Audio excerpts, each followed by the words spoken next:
My name is Vanessa, and at 32 years old, I watched as my stepsister Chloe destroyed what I thought was my perfect marriage to Alexander, the CEO of our billion-dollar furniture empire. After a year of divorce proceedings, we sat in the final settlement meeting when Chloe tossed $200 at me. "Book a cab to your parents' place." "Goodbye?" she sneered.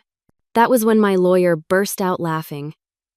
If you are watching this right now, I would love to know where you are from.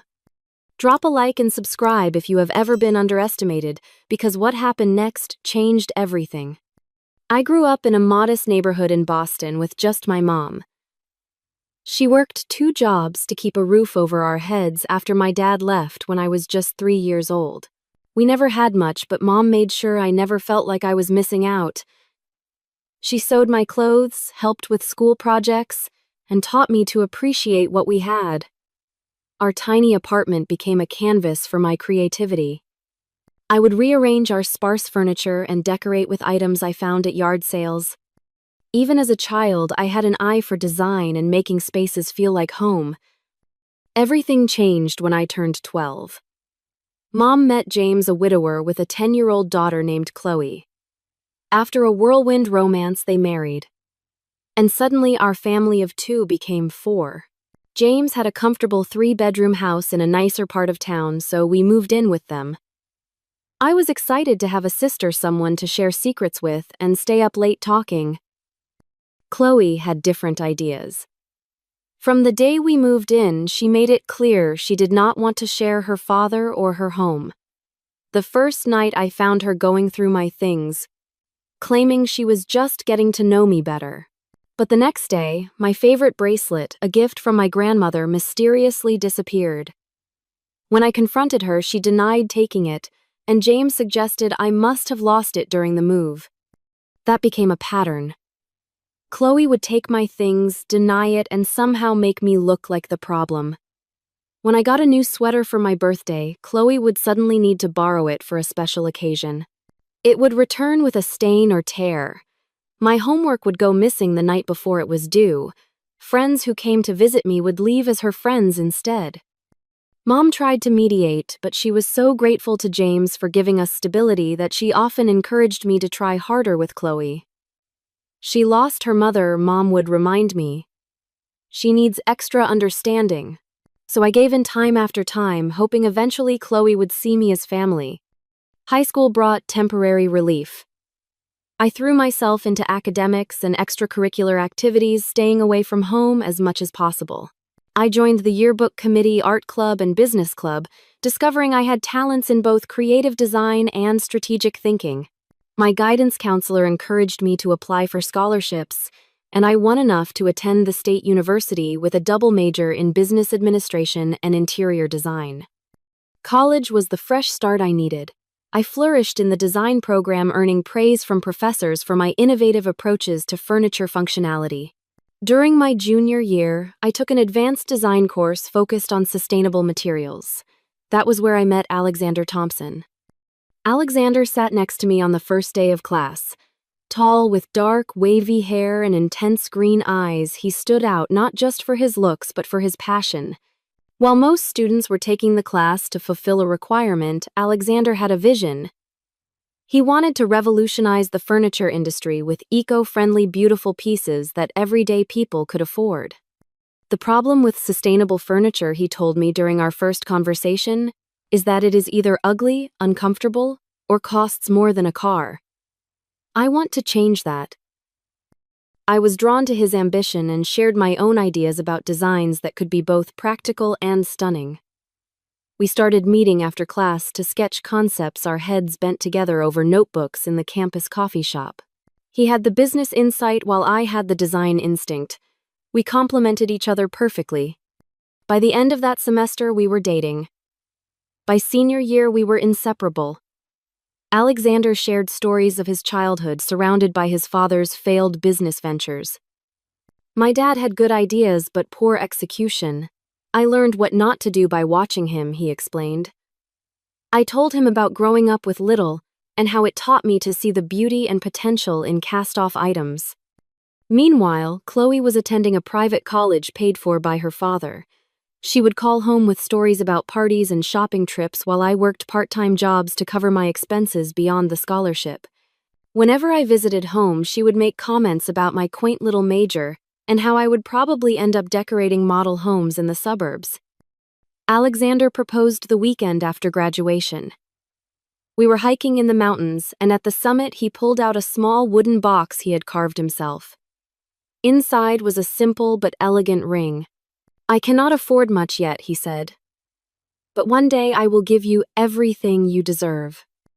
I did not care about the size of the ring. I cared that he understood me, believed in me, and shared my dreams. When we called our families to announce the engagement, my mother was thrilled. James offered polite congratulations. Chloe said nothing, until she called me privately the next day. "So you found yourself a dreamer," she said with a laugh. "Good luck building castles in the air with him." Her words did not bother me. For the first time in my life, I felt secure in who I was and what I wanted. Alexander and I had plans, and nothing Chloe said could diminish that.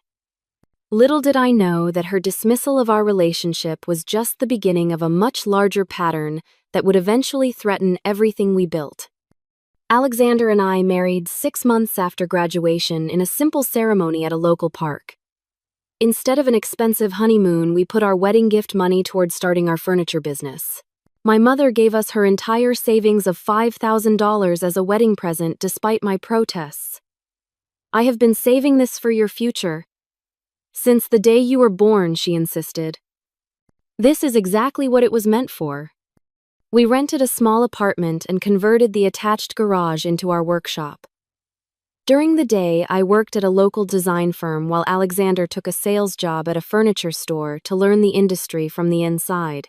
Evenings and weekends were dedicated to our dream. I would sketch designs while Alexander researched sustainable materials and built relationships with potential suppliers. Our first pieces were created from reclaimed wood we salvaged from construction sites.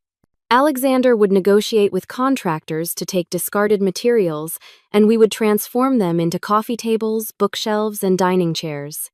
I developed a signature style that combined rustic elements with clean modern lines. Each piece told a story through its materials while remaining functional and timeless. We faced countless setbacks. Our first delivery truck, a used panel van Alexander bought for $800, broke down on the way to our first client. We spent $3,000 we could not afford on a specialized woodworking tool that turned out to be defective. A batch of eco-friendly finish ruined an entire collection when it failed to dry properly. After each disappointment, we would sit on our apartment floor, surrounded by sketches and samples, and remind each other why we started this journey. "We are not just making furniture," Alexander would say. "We are creating homes. Places where families will gather, children will grow, and memories will be made." 18 months into our venture, I created a modular shelving system that changed everything. The design allowed customers to customize their storage solutions without specialized tools. The pieces could be arranged in countless configurations and expanded over time as needs changed. I used a combination of reclaimed wood and sustainable bamboo, with hidden joinery that made the pieces look like they were floating on the wall. Alexander took photos of my prototype and created a simple website showcasing the design. The morning after the site went live, we woke to find hundreds of emails in our inbox. A popular design blogger had shared our shelving system, calling it the perfect marriage of sustainability, functionality, and beauty. Within weeks, we had more orders than we could fulfill from our garage. Alexander negotiated with a local woodworking shop to use their facilities during off hours. I quit my day job to focus on our company full-time. We hired 2 part-time assistants, both recent graduates from my design program who believed in our mission.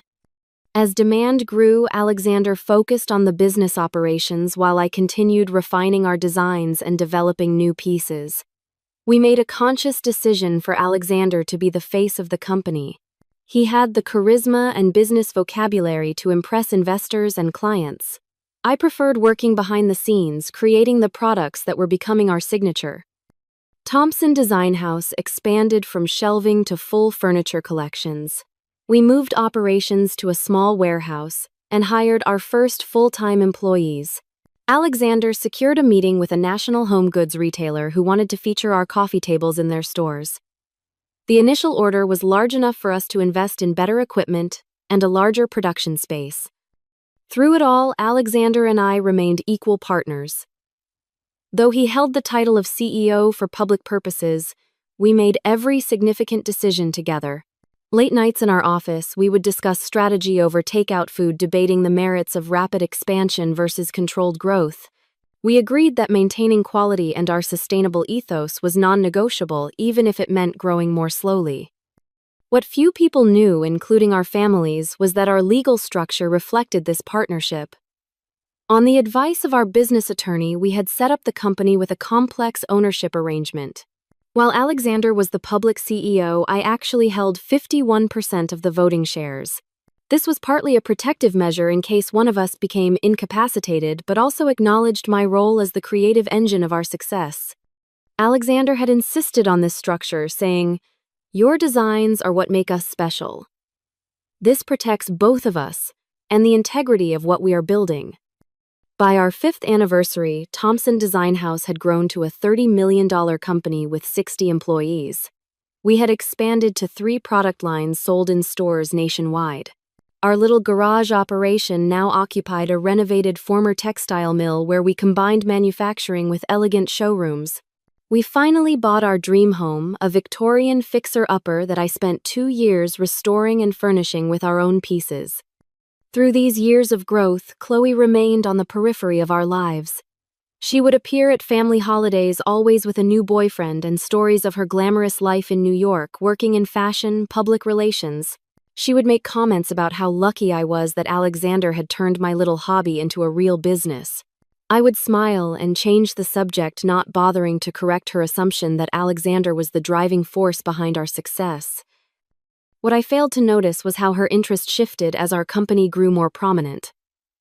Her dismissive comments about our quaint little business gave way to curious questions about our revenue and expansion plans. When Alexander was featured in a business magazine as a rising star entrepreneur, Chloe called to congratulate him, directly bypassing me entirely.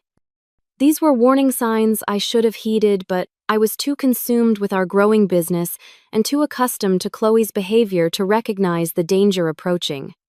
7 years into building our company and our marriage, Chloe re-entered our lives in a way I never anticipated. She called me in tears one February evening. Her voice cracked as she explained that her boyfriend of 3 years had been cheating on her with his assistant. She had quit her job in a dramatic confrontation at the office and now had nowhere to go. "The lease on my apartment is up next month anyway," she sobbed. "I just cannot face staying in the city right now. Could I stay with you guys for a few weeks until I figure things out?" Despite our history, my heart went out to her. I knew the pain of betrayal from childhood abandonments, though not from a romantic partner. Alexander was hesitant when I suggested offering Chloe our guest house, a converted carriage house behind our main home. "Are you sure?" he asked. "You and Chloe have never exactly been close." "She is family," I replied, "and she is hurting. Maybe this is our chance to heal the past." Looking back, I realize how naive that hope was. Chloe arrived with 6 suitcases and a bitter attitude. The first few days, she barely left the guest house, ordering delivery food and watching reality television. I checked on her daily, bringing home cooked meals and offering to help her update her resume. She accepted my kindness with minimal gratitude, but seemed genuinely broken by her breakup. After about 2 weeks, she emerged from her shell and began showing interest in our lives.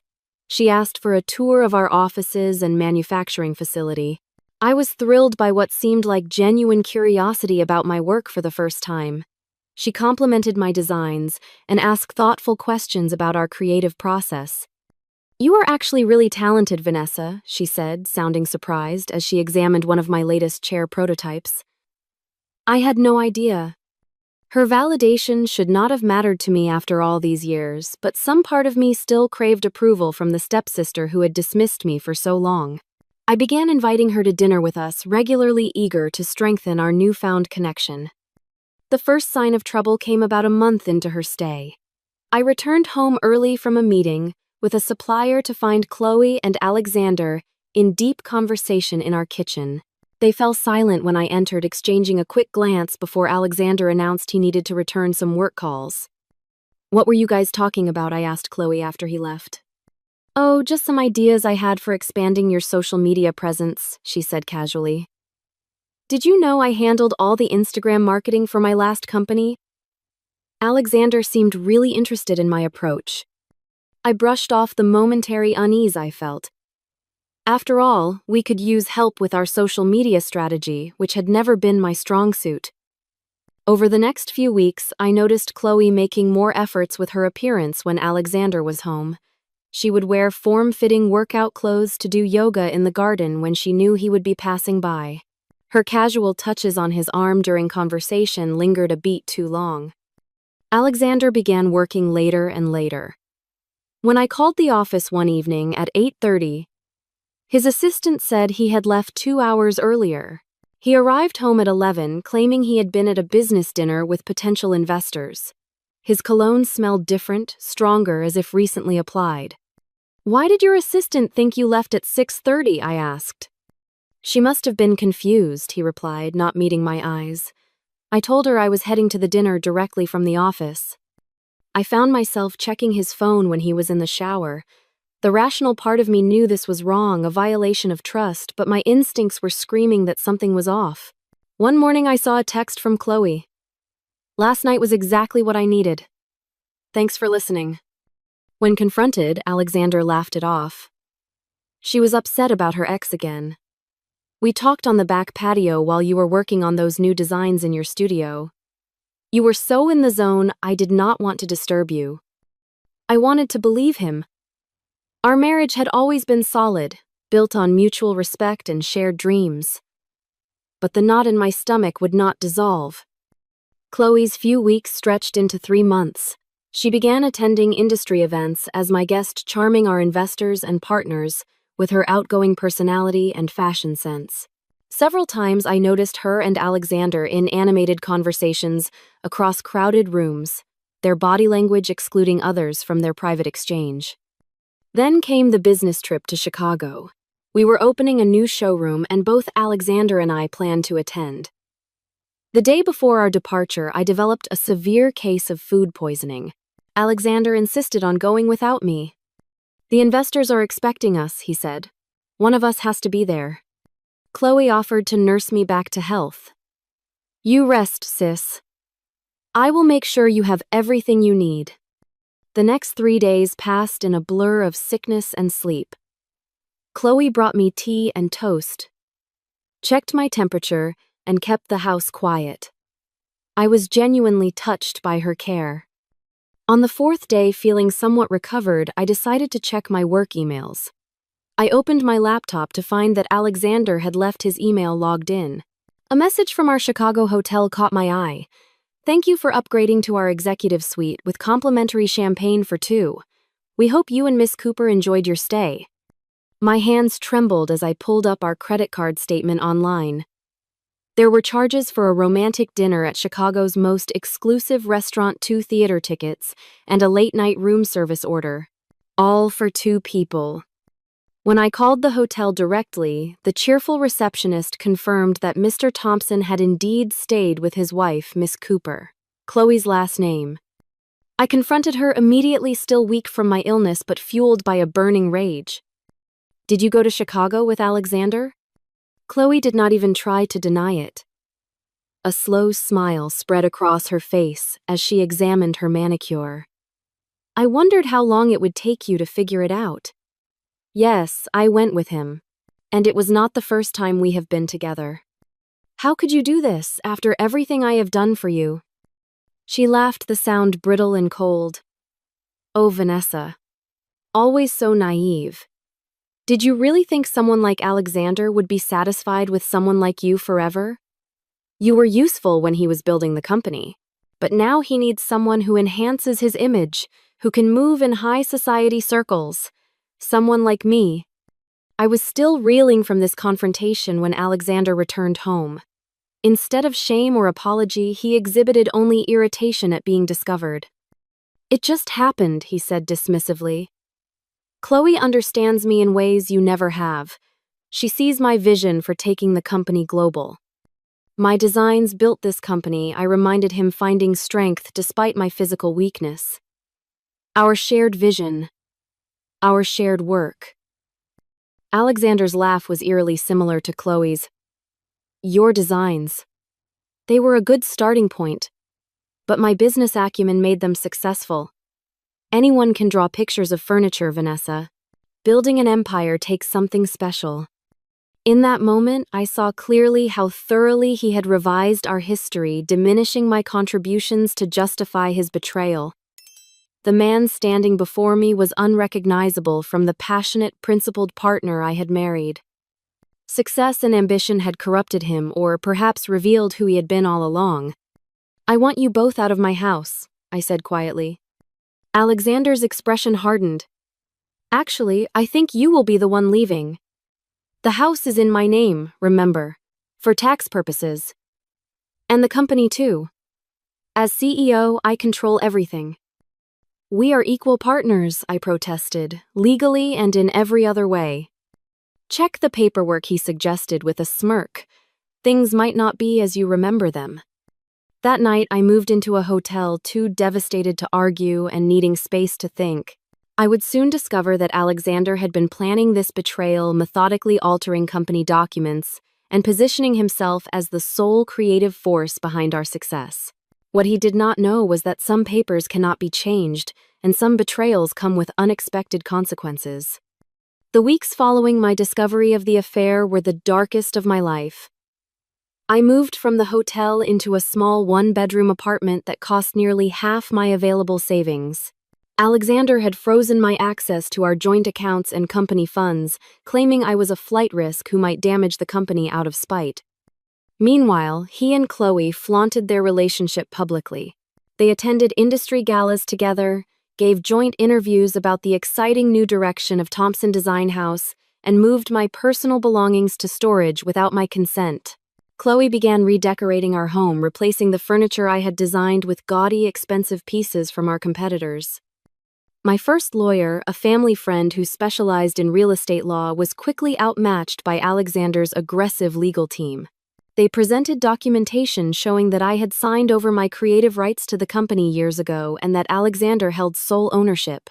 When I insisted these documents were forgeries or that I had signed them under false pretenses, the lawyer gently suggested I might be misremembering due to emotional trauma. Depression enveloped me like a thick fog. I stopped eating regularly and spent days in bed replaying our relationship in my mind, questioning every memory. Had Alexander been using me all along? Was our entire marriage a business arrangement in his eyes? The betrayal by both my husband and stepsister reopened childhood wounds of abandonment and rejection. My mother called daily, offering to let me move back home, but I could not bear the thought of returning to my parents' house in defeat. James, my stepfather, made matters worse by suggesting that perhaps I had neglected Alexander by focusing too much on work, creating an opening for Chloe's advances. His defense of his daughter was yet another betrayal.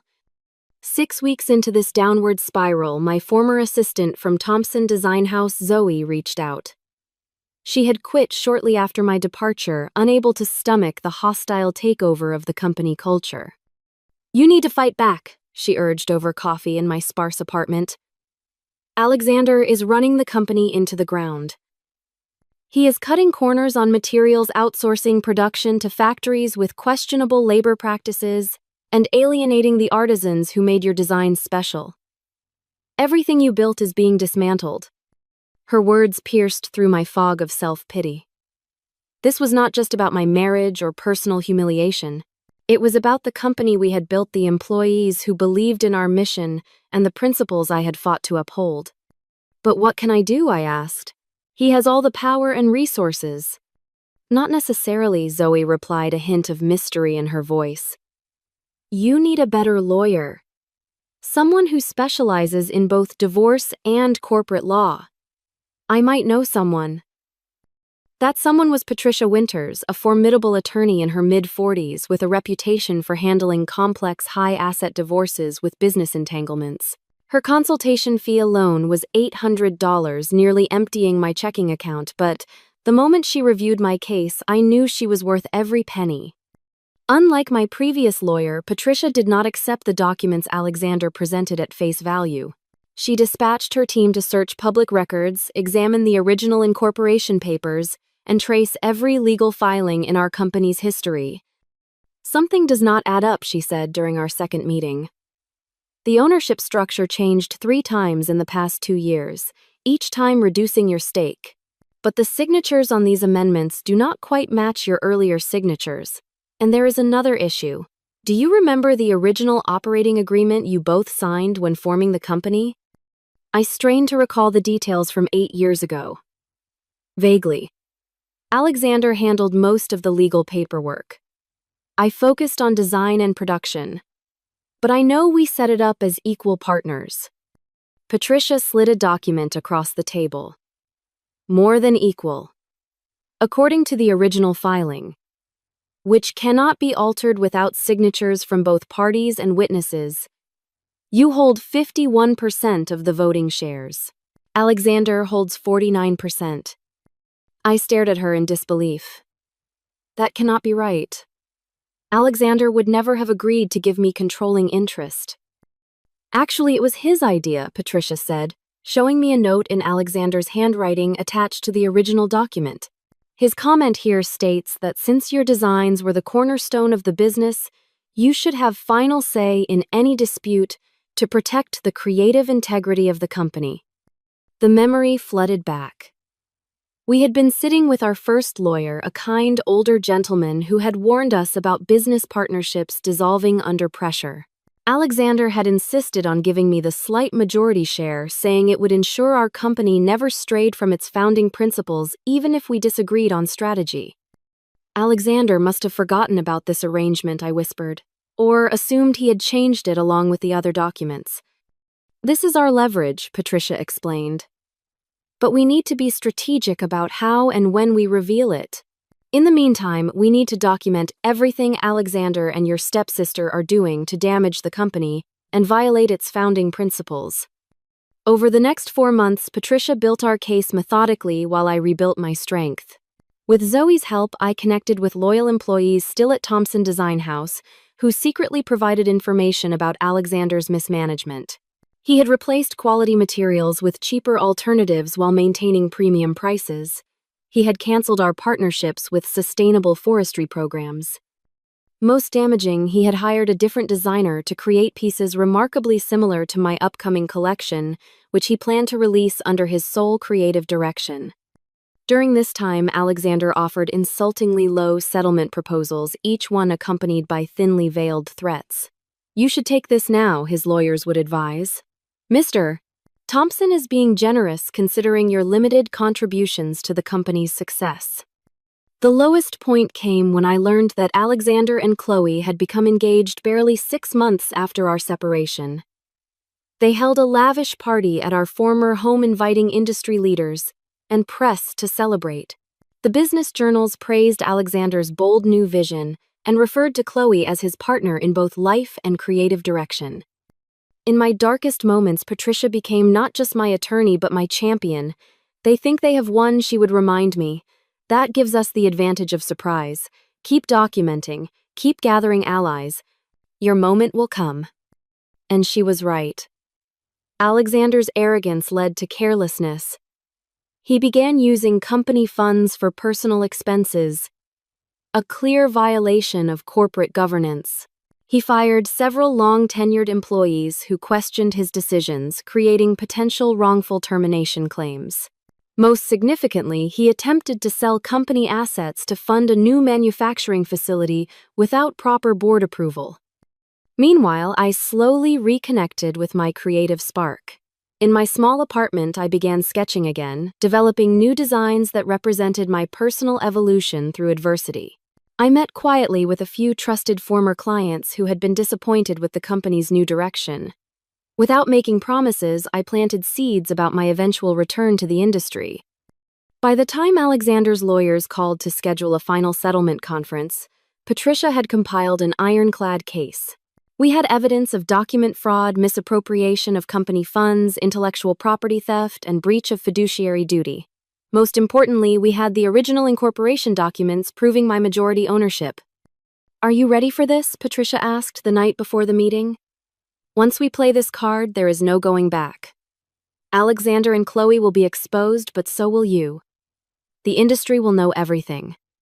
I thought about the company we had built from nothing, about the customers who had believed in our vision, and about the young designer I had once been, full of hope and creativity. "I am ready," I said. "Not for revenge, but for restoration." The stage was set for a confrontation that would determine not just the financial terms of our divorce, but the very soul of the company we had created together. With Patricia's guidance, I began methodically rebuilding both my confidence and my position. The first step was securing my financial independence. I took a consulting job with a small sustainable architecture firm advising on interior elements and furniture selection.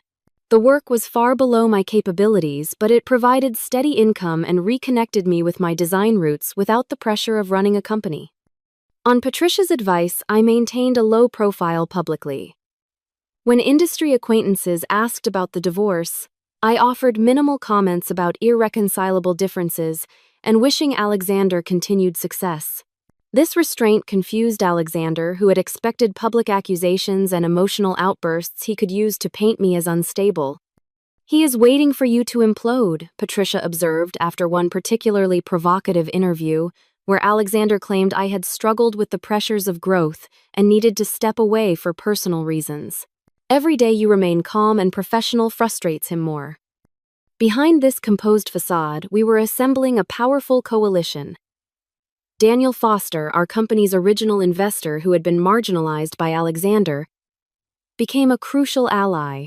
As a board member, he had access to financial reports showing concerning trends in the company's performance despite Alexander's public claims of record growth.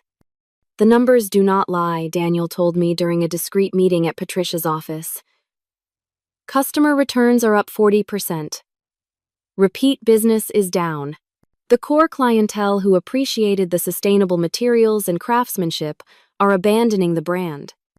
One by one, I reconnected with key people from the company's history. Our first production manager, now running his own woodworking studio. The sustainable materials supplier who had been replaced by cheaper alternatives.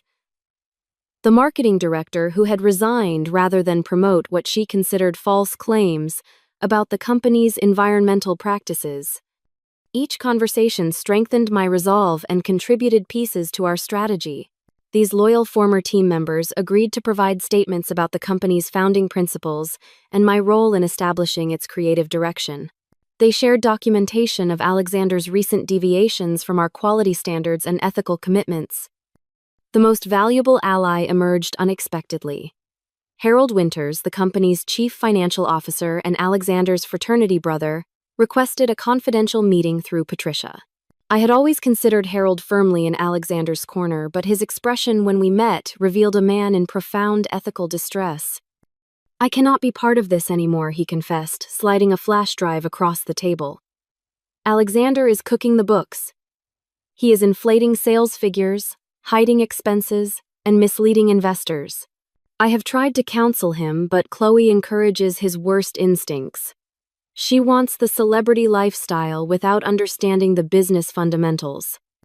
The flash drive contained meticulously organized financial records, showing discrepancies between public statements and actual performance. Most damning were emails in which Alexander directed Harold to get creative with quarterly reports to impress potential investors for a planned expansion. "Why are you doing this?" I asked him. "You and Alexander have been friends for 20 years. Harold's expression was pained. "Because the Alexander I knew would never have done any of this. Success and your stepsister have changed him. The company we built deserves better." His use of "we" was not lost on me. Despite his friendship with Alexander, Harold recognized that Thompson Design House had been a collective achievement, not a one-man show. With mounting evidence of mismanagement, Patricia suggested a bold step: private meetings with the company's major investors. This was legally permissible given my majority shareholder status, though Alexander remained unaware of this fact. Under strict confidentiality agreements, we shared our concerns about the company's direction and hinted at the coming leadership transition. "We are not asking you to take sides," Patricia told them smoothly, "merely to be prepared for some organizational changes that will protect your investments and restore the company's founding principles." Most investors responded with cautious support, having noticed the declining quality and confused brand messaging themselves. Two even expressed relief that intervention was coming, before the company's reputation was irreparably damaged. Throughout these preparations, Alexander grew increasingly erratic. Sales were declining despite his aggressive marketing campaigns. Long-standing clients were canceling orders. Design critics were writing scathing reviews of the new collections, noting their derivative aesthetic and compromised craftsmanship. Chloe's presence exacerbated these problems. With no background in design or business, she nevertheless insisted on influencing product decisions.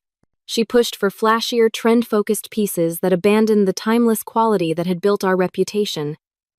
Her extravagant spending as the future Mrs. CEO became gossip within the industry, with stories of $5,000 dinner parties and $10,000 shopping sprees charged to company accounts. Alexander seemed to sense threats gathering but could not identify their source. He increased security at company headquarters, implemented stricter confidentiality policies, and became paranoid about corporate espionage. In one bizarre move, he hired a private investigator to follow me, apparently believing I was starting a competing company. The investigator ironically approached me directly. "Mr. Thompson is wasting his money," he told me, after revealing his assignment. "I have better things to do than watch you teach design workshops at the community center and meet with your lawyer." He terminated his contract with Alexander and provided us with evidence of the inappropriate surveillance. As the final settlement meeting approached, Alexander made one last attempt to resolve matters quietly. His lawyers offered a slightly improved settlement, $300,000, about 1% of the company's value, and a non-compete agreement preventing me from working in furniture design for 5 years. The implicit message was clear: take this modest sum and disappear. Patricia's response was a masterpiece of restraint. "My client will consider this offer and respond at our scheduled meeting." Her slight smile as she relayed this exchange told me everything. Alexander had taken the bait, believing I was finally ready to surrender. The night before the settlement meeting, I barely slept. Not from anxiety, but from a quiet, simmering determination. I reviewed our evidence one final time, mentally rehearsed Patricia's carefully planned strategy, and selected my outfit with purpose: a perfectly tailored navy suit, made by a sustainable clothing company, paired with the first piece of jewelry I had ever designed, a pendant representing growth and resilience. As dawn broke, I stood at my apartment window looking out at the city awakening. Everything I had built was on the line. But unlike the beginning of this ordeal, I no longer feared the outcome. Whatever happened in that conference room, I had already reclaimed my most valuable asset: belief in myself and my vision. "They think tomorrow is an ending," I whispered to my reflection. "But it is actually a beginning." The law offices of Caldwell and Associates occupied the 35th floor of a sleek downtown high-rise. Floor-to-ceiling windows offered panoramic views of the city, where Alexander and I had built our dream from nothing. As the elevator ascended, I felt a strange calm. My hands were steady, my mind clear. Patricia stood beside me, her leather portfolio containing the documents that would change everything. "Remember," she murmured, "let them show their hand completely before we reveal ours. The more they commit to their narrative, the more powerful our evidence becomes." The conference room was designed to intimidate with its massive mahogany table and imposing leather chairs. Alexander sat at the far end with his attorney Roland Pierce, a shark-like litigator known for aggressive tactics. But the surprise was Chloe's presence. As my stepsister, she had no legal standing in these proceedings. "Miss Cooper is here as Mr. Thompson's fiancée and creative partner," Roland explained with practiced smoothness. "Given her future role in the company, Mr. Thompson feels her input is valuable." Patricia's expression remained neutral. "How thoughtful. Shall we begin?" Roland launched into a rehearsed speech about Alexander's generous settlement offer, describing it as more than fair given the circumstances. He laid out documents showing Alexander as the company's founder creative force and sole legal owner. According to these papers, my role had been primarily administrative with some input on aesthetic decisions. I watched Alexander during this presentation. He maintained a practiced expression of regretful magnanimity, occasionally nodding at key points. Chloe was less disciplined, a smirk playing at the corners of her mouth as Roland diminished my contributions year by year.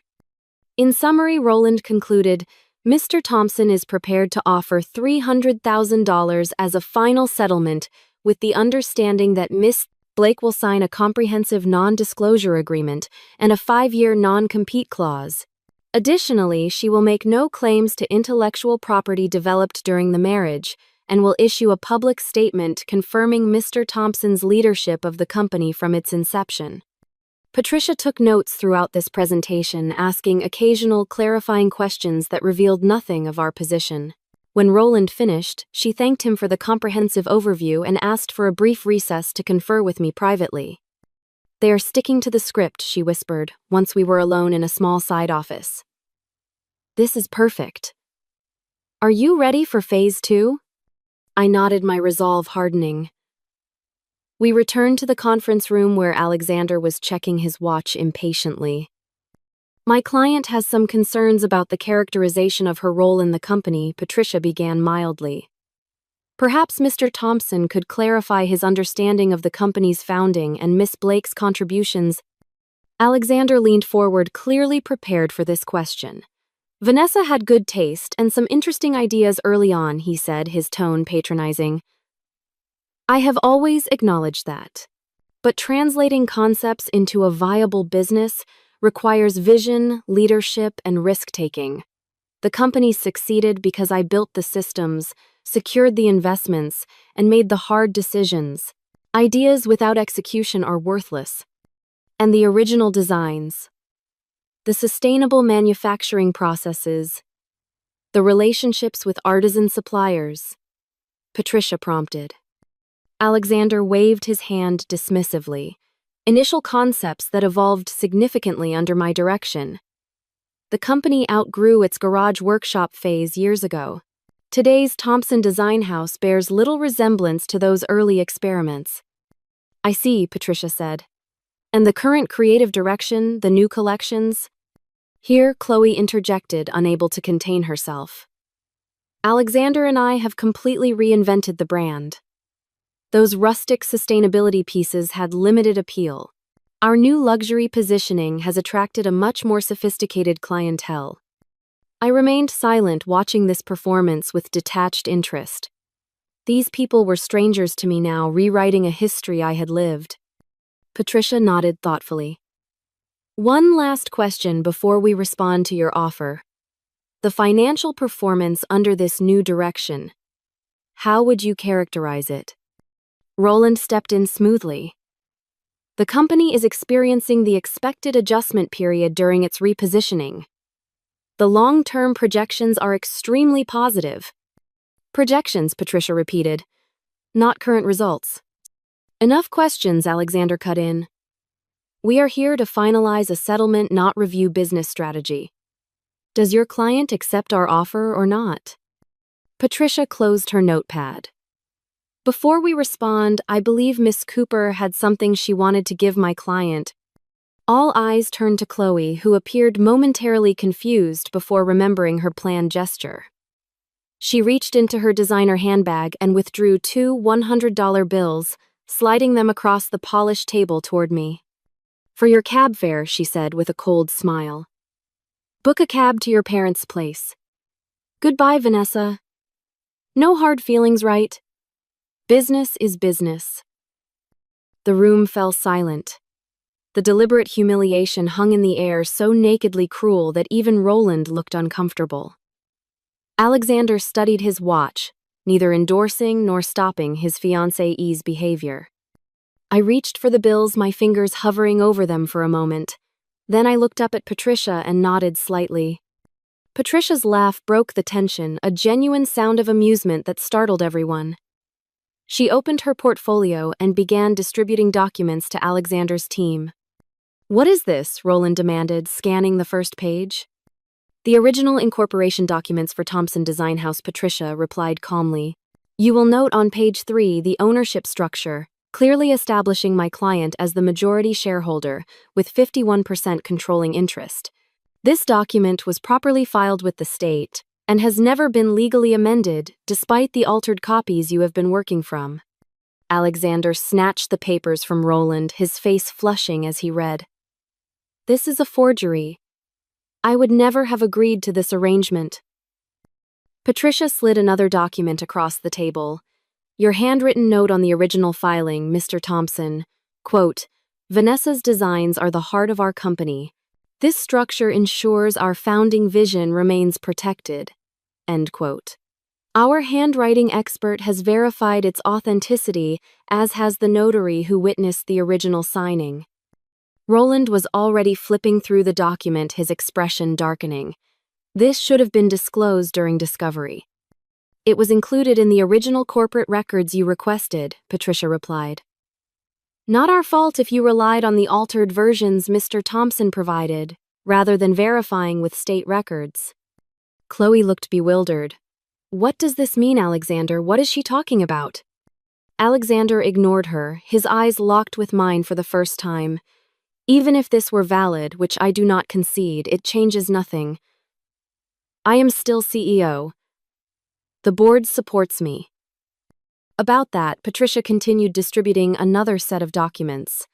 "These are statements from 4 of your 7 board members expressing concerns about recent management decisions, particularly those involving financial reporting, irregularities, quality control issues, and unauthorized use of company funds for personal expenses."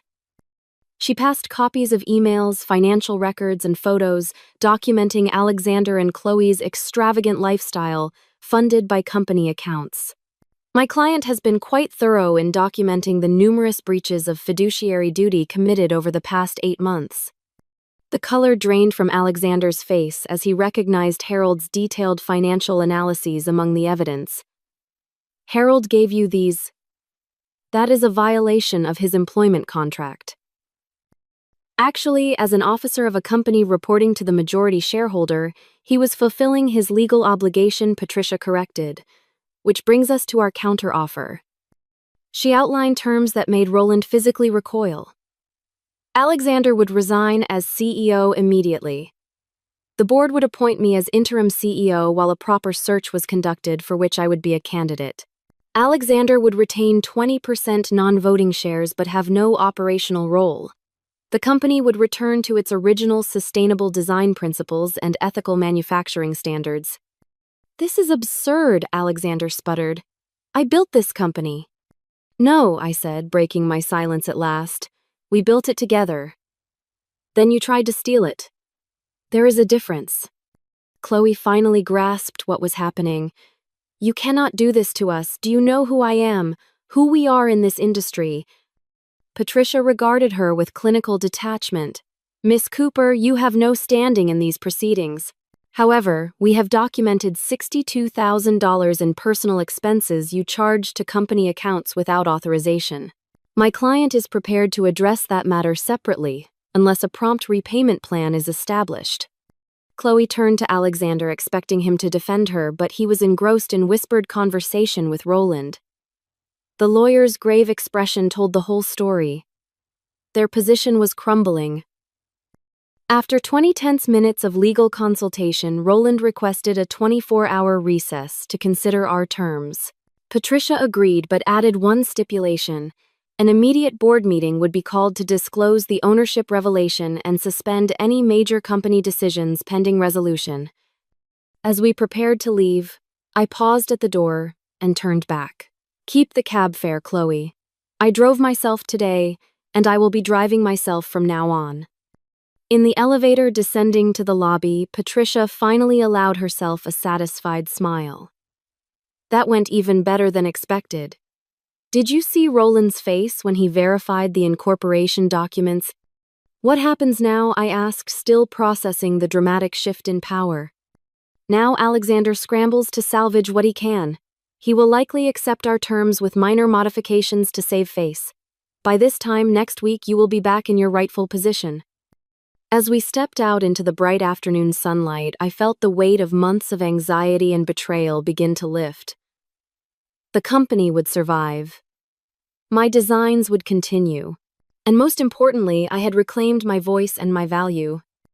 "You know what the strangest part is?" I told Patricia as we walked to our cars. "I should hate them both, but mostly I feel sorry for them. They thought they were stealing a furniture company, but they did not understand what actually made it valuable." Patricia nodded thoughtfully. "That is often the case with theft. People take the object but miss the essence." As predicted, Alexander's team contacted us the following morning to accept our terms with only minor adjustments to the financial transition plan. Within 48 hours, the board voted to remove him as CEO and appointed me as his interim replacement. The company announcement cited a mutual decision to pursue separate creative visions and a return to founding principles. Chloe disappeared from public view immediately after the settlement, reportedly returning to New York.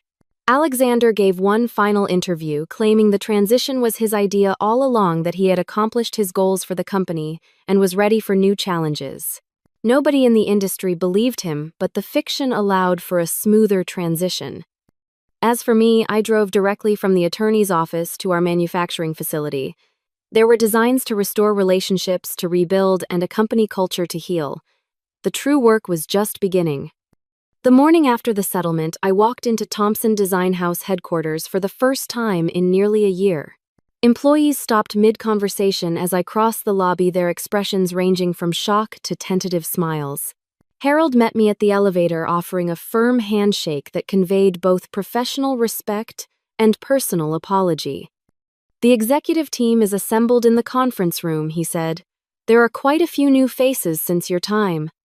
I nodded, straightening my shoulders. "Then let us make proper introductions."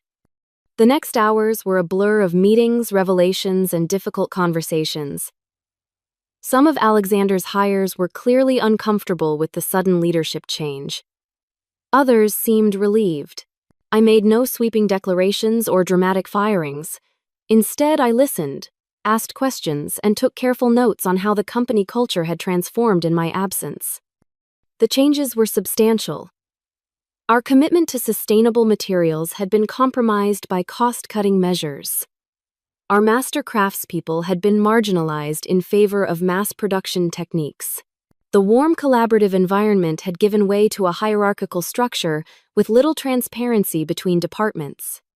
"Our first priority is stabilizing operations," I told the executive team. "No more conflicting directives or shifting priorities.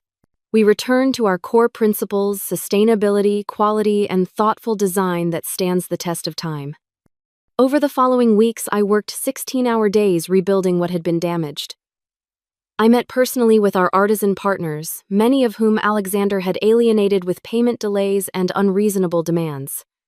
I reviewed every product in our current catalog, identifying which pieces remained true to our standards and which needed to be discontinued. The financial situation was worse than I had anticipated. Alexander's push for rapid expansion had left us overextended with costly leases on showrooms in locations that did not align with our customer base. His luxury repositioning had alienated our core customers while failing to attract enough new ones to compensate. With Harold's help, I developed a recovery plan focusing on our strengths.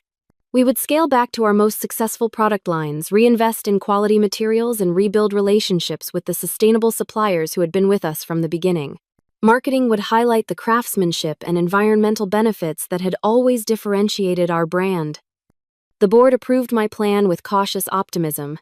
2 members resigned, having been Alexander's personal friends more than true believers in the company mission.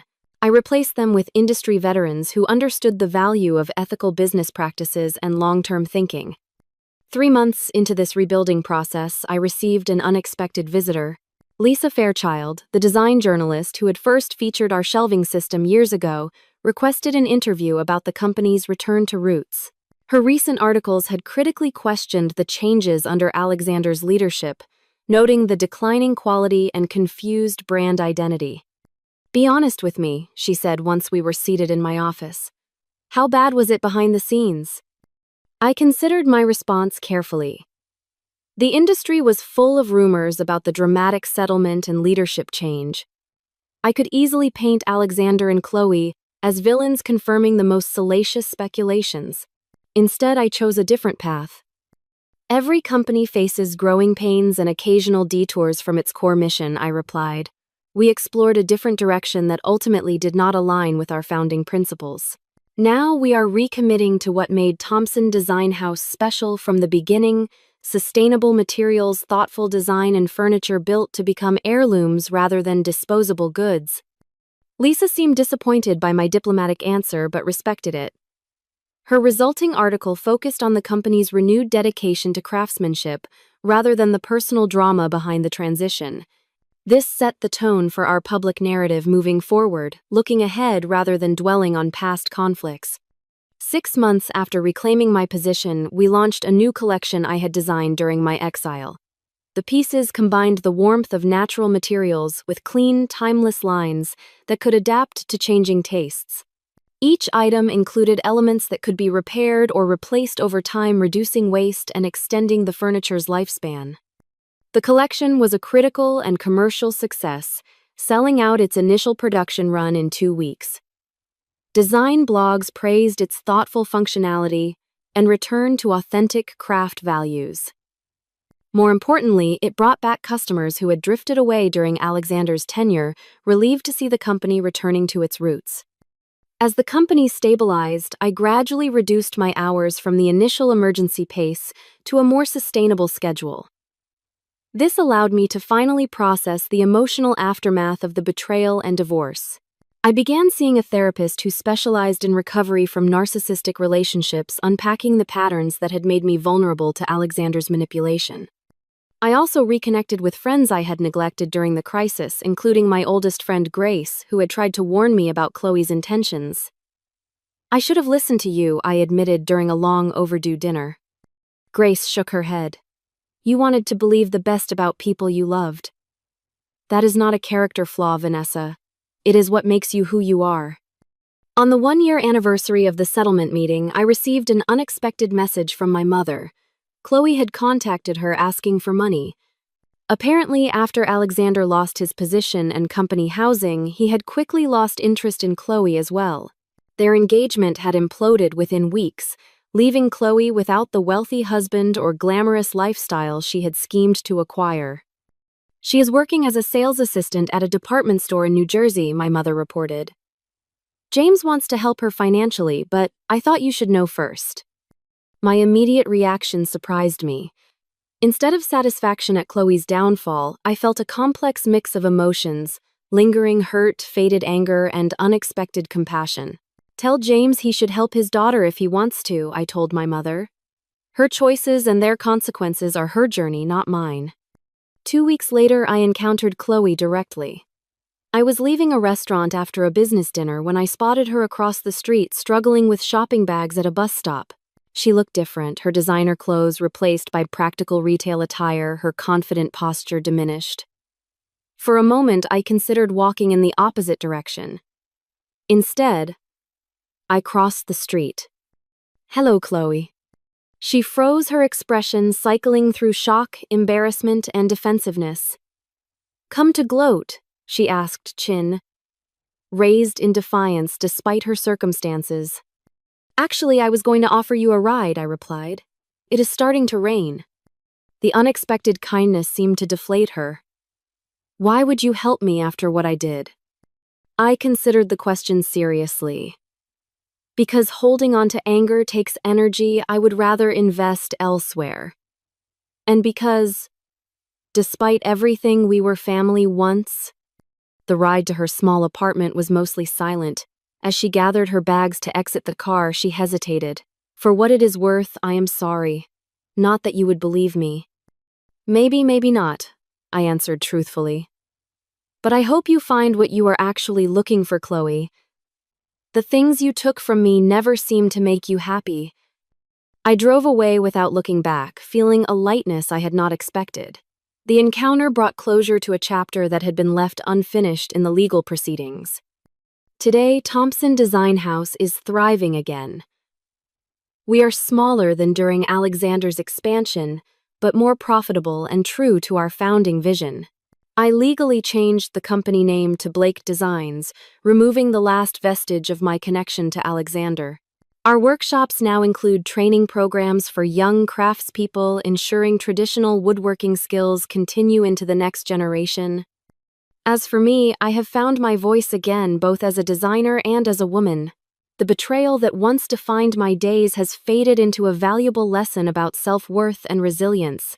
I learned that my value was never dependent on Alexander's validation or Chloe's approval. It existed in my creativity, my integrity, and my capacity to rebuild from ruins. The most important discovery was learning to trust myself again. To recognize that the red flags I ignored were actually my intuition trying to protect me. Now I listen to that inner voice first, before any external opinions. Sometimes I think about the young couple who started a furniture business in a garage full of dreams and mutual respect. That story had a different ending than I expected, but perhaps a more meaningful one. Instead of sharing success with a partner who valued me, I had to lose everything to discover I was enough on my own. If you have ever been betrayed by someone you trusted or had something precious stolen from, you know that the greatest victory is not in revenge but in rebuilding. The real CEO of your life has always been you. I would love to hear in the comments if you have ever had to start over after a betrayal and what helped you find your strength again. Please like and subscribe if this story resonated with you and share it with someone who might need to be reminded of their own power. Thank you for listening to my journey, and remember, sometimes losing what you thought you wanted opens the door to what you truly deserve.